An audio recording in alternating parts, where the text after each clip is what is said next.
नाशिक प्रमाणेच काहीशी स्थिती नांदेडमध्ये सुद्धा पाहायला मिळते। अशोक चव्हाणांच्या नांदेड जिल्ह्यात इंदू सरकारचं प्रदर्शन होऊ देणार नाही असा पवित्रा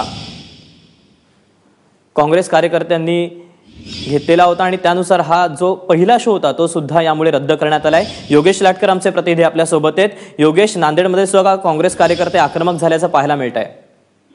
निश्चित दीपक, तू म्हणाल्याप्रमाणे अशोक चव्हाण यांचा बालेकिल्ला आणि मूळ जिल्हा हा नांदेड आहे आणि इंदू सरकार विरुद्ध काँग्रेस पक्षाने जी भूमिका घेतली आहे, न्यायालयाने या पिक्चरला स्थगिती दिली नाही आणि त्यानंतर हा चित्रपट प्रदर्शित झाला। त्यामुळे अशोक चव्हाणांसाठी जी राज्यात काँग्रेसने भूमिका घेतली ती स्वजिल्ह्यामध्ये सर्वात प्रभावीपणे राबवणं गरजेचं होतं आणि त्या अनुषंगाने आज काँग्रेस कार्यकर्त्यांनी इंदू सरकारचा नांदेडच्या ज्या 4 वेगवेगळ्या थिएटर्समध्ये लागलेला शो होता हा पहिला शो बंद केलेला आहे। त्यानंतर जिल्हा पोलिसांनी या ठिकाणी कुठलाही अनुचित प्रकार घडू नये म्हणून तात्काळ मोठा पोलीस फौजफाटा पाठवलेला आहे, परंतु पहिला शो बंद झालेला आहे। त्यानंतर आता दुसरा शो होणार का नाही किंवा यापुढे हा चित्रपट नांदेड जिल्ह्यात चालू राहणार का नाही याबद्दल मात्र साशंकता आहे। दीपक, निश्चितच योगेश, तुमच्याकडनं ताजी माहिती घेत राहू। तुर्तास धन्यवाद दिलेल्या माहितीबद्दल। तेव्हा नांदेडमध्ये सुद्धा इंदू सरकार चित्रपटाला काँग्रेसनं विरोध केलेला आहे।